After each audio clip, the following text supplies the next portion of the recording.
অচিন্ত বিশ্বাস, এই যে অচিন্ত বাবু, ঠিক আছে, এনার বয়স 42 বছর বয়স, ঠিক আছে। আপনার কি সমস্যা বলুন? ব্যথা। ব্যথা? ব্যথা। কোথায় ব্যথা? কি ব্যথা? কেমন সম্পূর্ণ ব্যথা? শরীরে ব্যথা। আর কোথায়? মাথায় ব্যথা না কোথায়? মাথার চামটা ব্যথা হচ্ছে মনে হচ্ছে। হ্যাঁ, পুরো শরীরে ব্যথা? পুরো শরীরে ব্যথা। ব্যথাটা কেমন? ব্যথাটা শুধু ব্যথা, বসলে পরে মনে হচ্ছে ওর ভিতর দিয়ে কি যাচ্ছে, পায়ের নিচেটা। পায়ের নিচে কি যাচ্ছে? নিচে। আর বাকি পুরো শরীরে যে অসহ্য, কেউ মেরেছে ওরকম ব্যথা? না, অত বেশি ব্যথা পড়ে আচ্ছা, না, কিন্তু মানে ভাঁজ করলে কাজ করলে ব্যথা হচ্ছে, খুব অস্বস্তি হচ্ছে। কতদিন ধরে? এই 8 দিন। 8 দিন ধরে। আচ্ছা, এই ব্যথাটা কোনো কারণ মনে পড়ে? কারণ মনে পড়ে না। আচ্ছা, এই কিছুদিন আগে জলে স্নান করতেন, ওইটা কি কি জন্য, কি হয়েছে? বাবা মারা গেছিল, ওই জন্য চান করা লাগে। সকালবেলা খেতে নিয়ম কতদিন লাগে। ধরে করেছিলেন? মোটামুটি 10 দিন। 10 দিন টানা, তাই তো? সকালে ঠান্ডা জল দিয়ে? ঠান্ডা জল দিয়ে। তার কিছুদিন পর থেকে ব্যথাটা শুরু হয়েছে। শুরু হয়েছে। তাহলে এখানে একটা আমরা সিমটম পেলাম, ঠিক আছে। এই কেসটা দেখানোর একটাই কারণ যে এই যে মাত্র কয়েকটা সিমটম নিয়ে কত সুন্দর প্রেসক্রিপশন করা যেতে পারে। আপনার ব্যথাটা কিসে বাড়ে, কিসে কমে?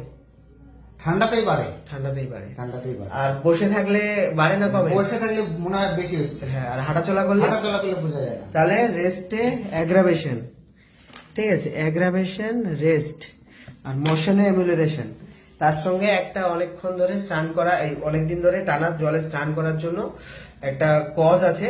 তো এই দেখে আমরা কি ওষুধ দিতে পারি?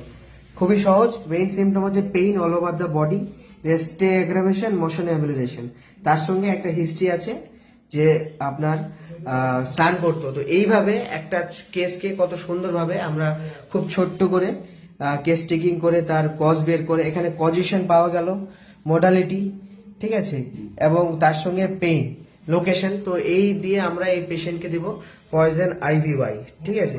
এই একটি মাত্র ওষুধে আপনি কাল 2 দিনের মধ্যে পুরোপুরি সুস্থ হয়ে যাবেন, ঠিক আছে। এই হোমিওপ্যাথি ওষুধে আমি এই এত সুন্দর কেস টেকিং এ এবং এত প্রমিনেন্ট সিমটমে আমরা বললেই বলতে পারি যে এই পেশেন্ট 2 দিনেই সুস্থ হয়ে যাবে।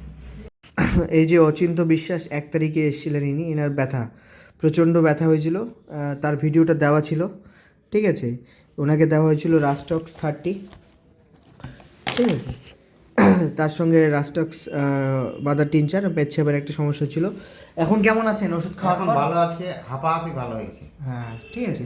তো রুগী এই যে মাত্র সিঙ্গেল ওষুধে, ঠিক আছে, সঠিক সিমটমে যে ভালো থাকে, এবং এরপরে ওনাকে রাস্টক্স 1 আজকে দেওয়া হলো এবং ইনি পুরোপুরি সুস্থ হয়ে যাবেন বাকিটা, ঠিক আছে। তো এই যে সাকসেসফুল কেস, পুরনো কেসটা দেওয়া আছে দেখুন 1 তারিখে ডেটে, সেটাও আমি এর সঙ্গে এই ভিডিওটা অ্যাড করে দেবো, ঠিক আছে। যে হোমিওপ্যাথি ওষুধে অ্যাকিউট কেসও খুব সুন্দরভাবে সারে, ঠিক আছে, সেটা দেখানোর জন্য আজকের এই ভিডিও। এই যে আমাদের অ্যালোপ্যাথিতে ব্যথার ট্যাবলেট মুড়ি মুড়কির মতো খেতে হয়, ব্যথার ট্যাবলেট লাগবে না কোনো রকম, আমি কোনো ট্যাবলেট দিয়েছিলাম না, ঠিক আছে, কোনো রকম ট্যাবলেট ছাড়া, কোনো রকম ক্ষতিকর ওষুধ ছাড়া, কোনো রকম সাইড এফেক্ট ছাড়া, শুধুমাত্র হোমিওপ্যাথি ওষুধে, লিকুইড ওষুধে এনাকে পুরোপুরি সুস্থ করে তোলা হলো, ঠিক আছে। ধন্যবাদ, ধন্যবাদ আপনাকে।